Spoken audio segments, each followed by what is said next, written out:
नमस्कार, आप देख रहे हैं 4 PM और मैं हूं अभिषेक मिश्रा। देखिए, लोक जनशक्ति पार्टी रामविलास के राष्ट्रीय अध्यक्ष चिराग पासवान, उनकी पार्टी की बात करेंगे। चिराग पासवान की पार्टी में घमासान मचा हुआ है। चिराग पासवान की पार्टी में कह सकते हैं कि बवाल जैसी स्थिति है। पहले तो चिराग पासवान की पार्टी के एक जिला अध्यक्ष ने, पार्टी के एक नेता ने बिल्कुल ऐसे बयान दिए जिससे कह सकते हैं कि बवाल मचा, बिहार की राजनीति की गर्माहट बढ़ गई। लोक जनशक्ति पार्टी रामविलास एनडीए का हिस्सा हैं। चिराग पासवान मोदी के हनुमान कहे जाते हैं। ये बात अलग है कि चिराग पासवान ने मोदी को खूब टेंशन दी है हाल के दिनों में, लेकिन उनकी पार्टी के शेखपुरा के जिलाध्यक्ष इमाम गजाली ने मोदी को मुसलमानों का दुश्मन बताया। उनकी पार्टी के जिलाध्यक्ष इमाम गजाली ने कहा मोदी भगवान है क्या, और ये दावा भी कर दिया कि वक्फ संशोधन अधिनियम बिल को लेकर चिराग पासवान कोई भी बड़ा फैसला ले सकते हैं, आगे कुछ भी हो सकता है। हमारी पार्टी के संस्थापक स्वर्गीय रामविलास पासवान ने गोधरा कांड को लेकर इस्तीफा दे दिया था। 4 PM के साथ इंटरव्यू में भी इमाम गजाली, जो चिराग पासवान की पार्टी के जिलाध्यक्ष हैं, उन्होंने ये बात कही। हालांकि हैं, और हो सकता है कि आगे पूर्व जिलाध्यक्ष हो जाए, कही नहीं जा सकती बात, क्योंकि चिराग पासवान की पार्टी की तरफ से, लोक जनशक्ति पार्टी रामविलास की तरफ से, अनुशासन समिति की तरफ से उनको कारण बताओ नोटिस जारी किया था। अब फिर लेटर बम फोड़ दिया है इमाम गजाली ने, और पार्टी पर बहुत जवाब, कारण बताओ नोटिस का जवाब बहुत सधे अंदाज में दिया है, लेकिन पार्टी पर अपमान करने का आरोप लगाया है और कहा है कि पार्टी की तरफ से मुझे अपमानित किया गया है। और सबसे पहले तो क्या लिखा है उन्होंने, इमाम गजाली ने लिखा है, कल मुझे पार्टी के द्वारा सार्वजनिक स्पष्टीकरण मांगा गया था।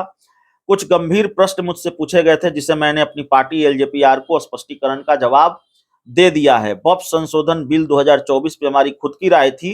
हमारी पार्टी लोक जनशक्ति पार्टी रामविलास वक्फ संशोधन बिल 2024 पे जो हमने बयान दिया था, वो पार्टी के लाइन से हटकर दिया था। ये बात उन्होंने मानी है, स्वीकार की है, लेकिन अपने लंबे चौड़े पत्र में जो लिखा है इमाम गजाली ने, उन्होंने ये लिखा है कि लेकिन मुझे काफी तकलीफ हुई जब हमारे स्पष्टीकरण पत्र को मीडिया के सामने उजागर किया गया। पार्टी के फेसबुक आईडी से मेरी छवि खराब की गई।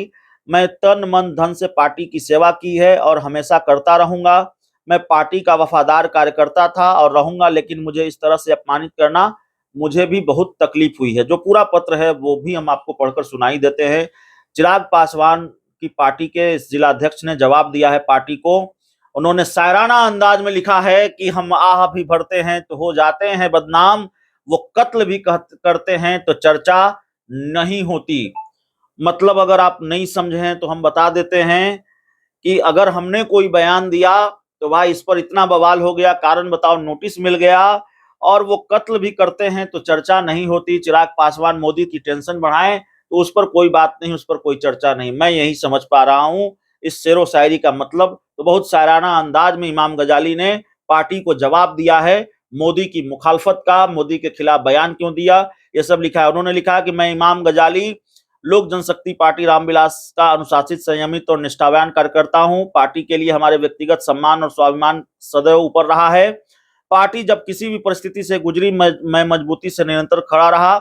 मेरा विश्वास पार्टी के सभी नियमों और राष्ट्रीय अध्यक्ष में है, लेकिन हर व्यक्ति निजी स्वाभिमान का महत्व का विषय है। बीजेपी के प्रदेश प्रवक्ता के द्वारा मुझे अपमानित किया गया, मेरे स्वाभिमान को आहत करने का बयान दिया गया। ऐसे में मेरा नैतिक कर्तव्य बन जाता है अपने स्वाभिमान की रक्षा हेतु उन्हें अपने निजी भावनाओं से अवगत कराया जाए।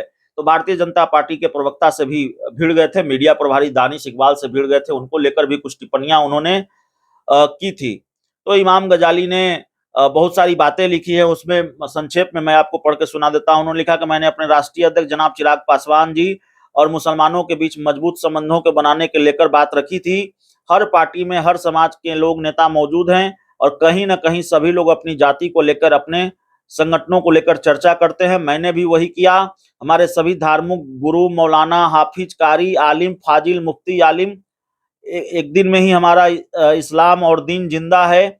ये तमाम तरह की बातें कहीं कुल मिलाकर उनका जो जवाब है उसका लबोलुआब यही है कि मुसलमानों के हितों की रक्षा के लिए हमने बात रखी थी, पार्टी लाइन से इतर रखी थी, लेकिन हमने मुसलमानों के हितों के लिए रक्षा रखी थी। पार्टी के नियम में, पार्टी का जो संविधान है और पार्टी के जो राष्ट्रीय अध्यक्ष है उसमें उनमें हमारी आस्था है, लेकिन पार्टी ने मुझे अपमानित किया सार्वजनिक तौर पर मेरे नोटिस को अपने फेसबुक आईडी से प्रेषित करके, पोस्ट करके। तो चिराग की पार्टी में लेटर बम फूट गया है और चिराग पासवान की पार्टी के जिलाध्यक्ष इमाम गजाली वही जिलाध्यक्ष है जिन्होंने लोकसभा चुनाव में हिना साहब, निर्दलीय उम्मीदवार हिना साहब के लिए वोट मांगा था। तो काफी चर्चित रहे हैं अपने बयानों की वजह से, अपने स्टैंड की वजह से। और अब इन्होंने, चिराग पासवान ने अगर मोदी की मुसीबत बढ़ाई है तो इमाम गजाली ने चिराग की मुसीबत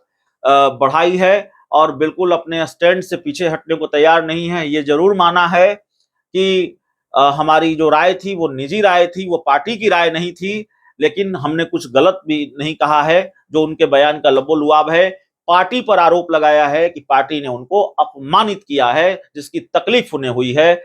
बहुत बहुत धन्यवाद।